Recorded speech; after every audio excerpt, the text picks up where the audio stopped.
ত্রয়োদশ জাতীয় সংসদ নির্বাচনের ভোট গ্রহণ শেষে গণনার এক পর্যায়ে শেষ হওয়ার পর এখন কিন্তু রাজশাহীর যে রিটার্নিং কর্মকর্তা কার্যালয় রয়েছে সেই রিটার্নিং কর্মকর্তা কার্যালয়ে ফলাফল আসতে কিন্তু শুরু করেছে। এর মধ্যে আমরা দেখেছি রাষ্ট্রের যে 6টি সংসদীয় আসন রয়েছে সেই 6টি সংসদীয় আসনের 4টিতে বিএনপি এগিয়ে রয়েছে আর 2টিতে জামায়াতে ইসলামের প্রার্থী যারা রয়েছেন তারা কিন্তু এগিয়ে রয়েছেন। এই মুহূর্তে আমার কাছে বেশ কিছু কেন্দ্রের ফলাফল হাতে এসে পৌঁছেছে, সেই ফলাফলগুলো আপনাদের একটু জানিয়ে রাখতে চাই। যদি আমি রাজশাহী 1 আসনের কথা বলি, যেটি তানোর এবং গোদাগাড়ী উপজেলা নিয়ে গঠিত রাজশাহী 1 আসন, সেই আসনে মোট কেন্দ্র যেখানে ছিল সে মোট কেন্দ্রের মধ্যে 159টি কেন্দ্র সেখানে ছিল, তার মধ্যে 14টির যে ফলাফল সেই 14টির ফলাফল আমাদের হাতে এসে পৌঁছেছে। এতে জামাতে ইসলামী ভোট পেয়েছে 18,336টি এবং তার নিকটতম প্রতিদ্বন্দ্বী বিএনপি তিনি পেয়েছেন 10,113 ভোট। তার মানে এক আসন যেটি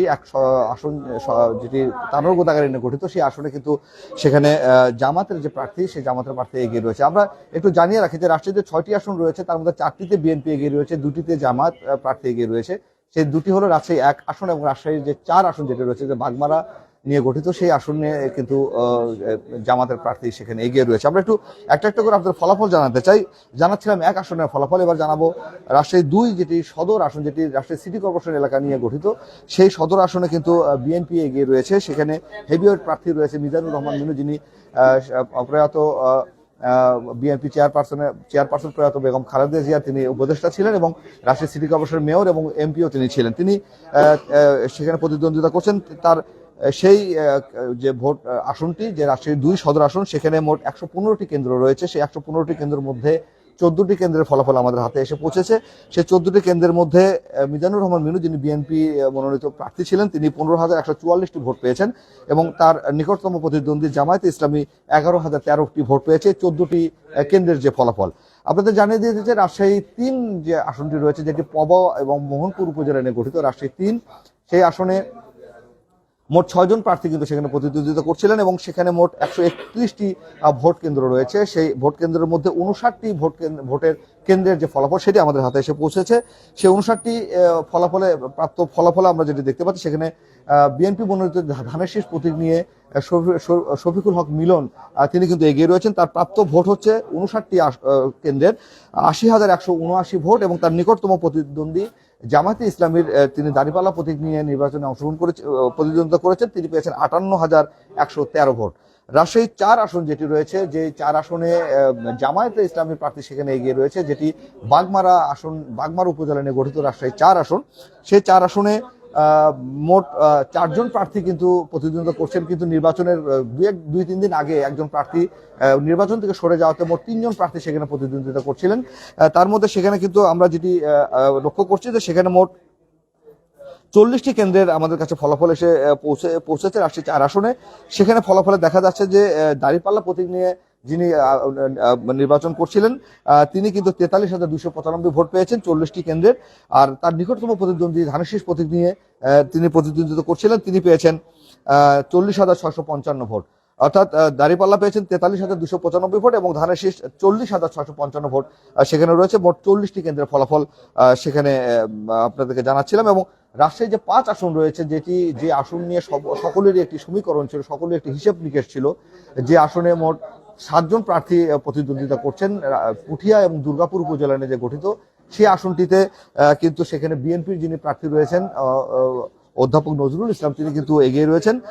তার সেখানে 132টি ভোট কেন্দ্র রয়েছে। সেই ভোট কেন্দ্রের মধ্যে 13টি কেন্দ্রের ফলাফল আমাদের হাতে এসে পৌঁছেছে। সেখানে বিএনপির যিনি প্রার্থী রয়েছেন তিনি 14,869 ভোট পেয়েছেন এবং তার নিকটতম প্রতিদ্বন্দ্বী জামায়াতে ইসলামের প্রার্থী তিনি পেয়েছেন 5,372 ভোট। এদিকে রাজশাহীর 6 নম্বর যেটি আসন রয়েছে, যেটি বাঘা এবং চারঘাট উপজেলা নিয়ে গঠিত, সেই আসনে মোট 4 জন প্রার্থী কিন্তু সেখানে প্রতিদ্বন্দ্বিতা করছেন এবং সেখানে মূলত 2টি দলের প্রার্থীর মধ্যে প্রতিদ্বন্দ্বিতা হয়েছে, জামায়াতে ইসলামী এবং জাতীয়তাবাদী দল বিএনপি। এই 2 দলের মধ্যে প্রতিদ্বন্দ্বিতা হয়েছে এবং সেখানে কিন্তু বিএনপির যিনি প্রার্থী রয়েছেন আবু সাইদ চাঁদ তিনি কিন্তু এগিয়ে রয়েছেন। মোট 119টি কেন্দ্র সেখানে রয়েছেন, তার মধ্যে আমরা পেয়েছি 21টি কেন্দ্রের ফলাফল। সেখানে বিএনপির যিনি প্রার্থী রয়েছেন আবু সাইদ চাঁদ তিনি 30,868 ভোট পেয়েছেন এবং জামায়াতে ইসলামের যিনি রয়েছেন তিনি 18,520 ভোট পেয়ে দ্বিতীয় স্থানে রয়েছেন এই 21টি কেন্দ্রের ফলাফলের মধ্যে। তো এই হচ্ছে কেন্দ্রের যে ফলাফল সেটি আপনাদেরকে জানিয়ে দিলাম আপাতত। তবে যে রাজশাহীর যে রিটার্নিং কর্মকর্তার কার্যালয় যেটি রয়েছে সেখানে যে উপজেলাগুলো রয়েছে সেই উপজেলার যে ভোট কেন্দ্রগুলো রয়েছে আপনারা নিশ্চয়ই জানেন যে রাজশাহী জেলার যে 6টি আসন রয়েছে 6টি আসনে মোট 778টি কেন্দ্র রয়েছে। সেই কেন্দ্রের ফলাফলগুলো কিন্তু আসতে শুরু করছে, তবে কিছুটা ধীর গতি রয়েছে। তবে গণভোটের ক্ষেত্রে সেটি কিন্তু এখন পর্যন্ত আমরা সে গণভোটের যে কেন্দ্রের যে ফলাফল সেটি কিন্তু আমরা ঠিক সুনির্দিষ্ট করে আপনাদের এই মুহূর্তে বলতে পারছি না, হয়তো পরবর্তীতে আবারও আপনাদের সঙ্গে সংযুক্ত করে সেই বিষয়টা আপনাদের জানানো যাবে। তবে ফলাফল আসার যে গতি সেটি কিন্তু অনেকটা ধীর গতি রয়েছে। তবে যখনই আমরা এই ফলাফলের আপডেট পাচ্ছি তখনই কিন্তু আপনাদের জানানোর চেষ্টা করব। আর অন্যদিকে আজকের দিনভর যে আমরা বিভিন্ন আসনের আমরা বিভিন্ন কেন্দ্র ঘুরেছি, বিশেষ করে আমি মোট 3টি আসনের বেশ কয়েকটি কেন্দ্র ঘুরেছি। সেখানে আমরা দেখেছি যে শান্তিপূর্ণভাবে ভোটাররা দীর্ঘ লাইনে দাঁড়িয়ে তাদের ভোটাধিকার প্রয়োগ করেছেন এবং একটি উৎসবমুখর পরিবেশে সেখানে কিন্তু ভোট গ্রহণ অনুষ্ঠিত হয়েছে। এবং সেক্ষেত্রে আমরা নির্বাচন যে রিটার্নিং কর্মকর্তার যে কার্যালয় রয়েছে সেই রিটার্নিং কর্মকর্তার কার্যালয় থেকে আমরা যেটি জানতে পেরেছি রাজশাহীর 6টি যে সংসদীয় আসন রয়েছে সেখানে ভোট যেটি পড়েছে ভোট গ্রহণের যে হার সেটি হচ্ছে 70.33%। এবং আমরা সেটি লক্ষ্য করেছিলাম যে দীর্ঘ লাইনে দাঁড়িয়ে মানুষ কিন্তু তাদের ভোটাধিকার প্রয়োগ করছেন। রাজশাহীতে মোট ভোটার ছিল 22,91,118 জন ভোটার, তাদের ভোটাধিকার প্রয়োগ করার কথা ছিল। সেখানে 70.33% ভোটার কিন্তু সেখানে ভোটাধিকার প্রয়োগ করছে। তবে দু একটি বিচ্ছিন্ন ঘটনা সেখানে ঘটেছে, তবে আইন শৃঙ্খলা রক্ষাকারী বাহিনীর সদস্য যারা রয়েছেন তারা কিন্তু সেখানে যে সেই তাৎক্ষণিকভাবে সেটি পরিস্থিতি সামলে নিয়েছেন, যার ফলে বড় ধরনের কোনো দুর্ঘটনা বা অপ্রীতিকর ঘটনা কিন্তু ঘটেনি এবং বড় ধরনের কোনো দুর্ঘটনা ছাড়াই শান্তিপূর্ণভাবে এই ত্রয়োদশ জাতীয় সংসদ নির্বাচনের যে ভোট রাজশাহীর 6টি আসনে সেটি কিন্তু সম্পূর্ণ হয়েছে। এখন ফলাফল ঘোষণা পালা চলছে। আবারও যদি যে আসনগুলো বা যে কেন্দ্রগুলো ফলাফল আসবে আবারও আপনাদের সাথে যুক্ত হয়ে আবারও সেটির আপডেট জানানোর চেষ্টা করবো। আমি তোফায়েল হোসেন আপনাদের সাথে ছিলাম, আপনারা ছিলেন বাংলা নিউজ 24 এর সঙ্গে।